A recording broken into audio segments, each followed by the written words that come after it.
এটি একটি বাংলা খবরের চ্যানেল। খবর দেখতে হয়, না হলে পিছিয়ে পড়তে হয়।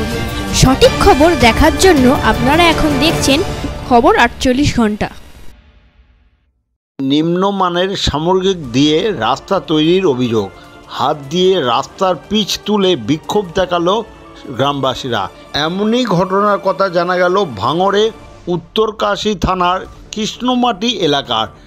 রাস্তা তৈরি কয়েকদিন পর হাত দিয়ে রাস্তার পিচ তুলে বিক্ষোভ দেখালো গ্রামবাসীরা। উত্তরকাশী জিরানগাছা হাসপাতালের মোড় থেকে সাতুলিয়া পর্যন্ত 4 কিলোমিটার রাস্তা তৈরি হচ্ছে। এই 4 কিলোমিটার রাস্তা তৈরির জন্য 3 কোটির বেশি টাকা বরাদ্দ করা হয়েছিল, কিন্তু রাস্তা ঠিকঠাক তৈরি করা হচ্ছে না বলে দাবি সাতুলিয়া গ্রামবাসীদের। ওই তৈরি রাস্তা হাত দিয়ে পিচ তুলে গ্রামবাসীরা বিক্ষোভ দেখালো। নিম্নমানের সামগ্রী দিয়ে এই রাস্তা তৈরি হচ্ছে। রবিবার সকালে গ্রামবাসীরা রাস্তা জুড়ে বিক্ষোভ দেখালো।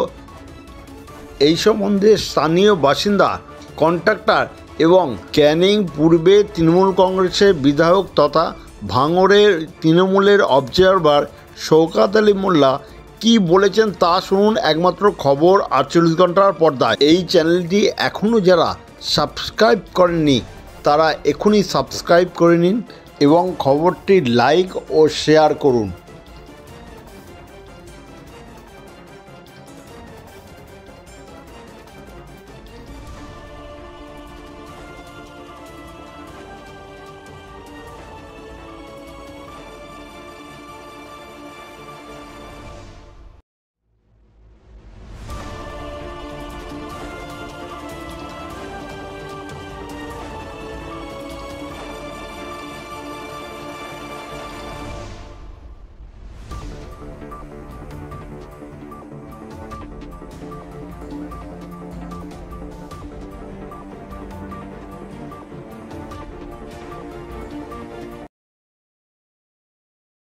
সমস্যা হচ্ছে এখানে ভালো মাল মিটিয়ে দিচ্ছে না রাস্তা খুব অবস্থা খারাপ, সবই হাত দিয়ে উঠে যাচ্ছে রাস্তা, দেখছি সবাই আমরা।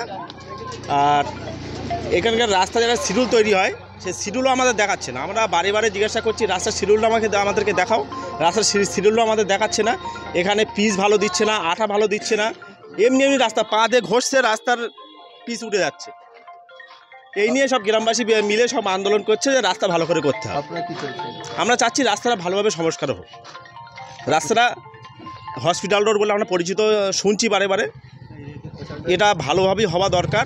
কারণ এই যা দেখা যাচ্ছে 1 থেকে 2 বার বৃষ্টি হলে এই রাস্তার অবস্থা পুরো খারাপ হয়ে যাবে। এইভাবে যদি রাস্তা হয়, এটা বন্ধ করে ভালোভাবে পিচ দিয়ে ভালোভাবে রাস্তাটা হোক, এটাই আমরা চাইছি। আমার নাম আব্দুর রাজ্জাক কাজী। হ্যাঁ স্যার, আমরা করছি। কি সমস্যা কি হচ্ছে, লোকজন বিক্ষোভ দেখাচ্ছে? স্যার সমস্যা বলতে গেলে এখানে কালকে হালকা বৃষ্টি হচ্ছিল, বৃষ্টির কারণে যে ক্যাটনিক মেরেছে, যে লেবার সাথে এখানে আমাদের কন্ট্যাক্টে কাজ করছিল, মানে ওদেরকে আমরা মিটার হিসাবে কন্ট্যাক্টে দেওয়া হয়। এবার কালকে আমাদের মধ্যে 2 জায়গায় কাজ চলছিল।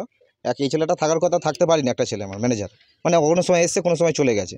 ওরা কি করেছে, যেটা আরএসমার হয় সেটা কিছুটা ফল্ট করেছিল, তার কারণে হয়তো, আর বৃষ্টি পড়ছিল বলে এর জন্য হয়। কেন আমাদের ফিটনেস কোনো জিনিসে কম নেই স্যার। এবারে অ্যাকচুয়ালি আমরা এটা অফিসকেও জানিয়েছি, যেটা কী প্রবলেমে সঙ্গে সঙ্গে তুলে দিয়েছে। মানে একটা জিনিস কম্প্যাক্টের সময়ও লাগে, আর এখানে কালকে আমাদের কিছু বৃষ্টির কারণে ফল্ট হয়েছে। তাই এর জন্য স্যার আমরা এর উপর সকালবেলা এসে বলেছিলাম যে এর উপর আমরা ফের একটা লেয়ার কাজ করব, কিন্তু ওনারা সেগুলো তো সব হাতে তুলে দিয়েছে।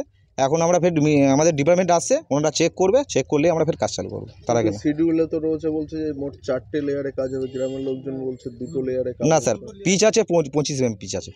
পিচটার কথা বলছো না, লেয়ারের কথাটা বলছো তো? লেয়ার স্যার 2 লেয়ার আছে, 2টো লেয়ার ব্যালেস্ট আছে স্যার। আচ্ছা, 2টো লেয়ারই ব্যালেস্ট হয়েছে প্রায়। আর নিচে যে মাটির কাজ ওটা হয় কোন স্যার?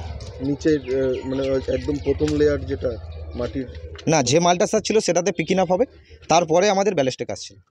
আমার নাম রাজু নস্কর।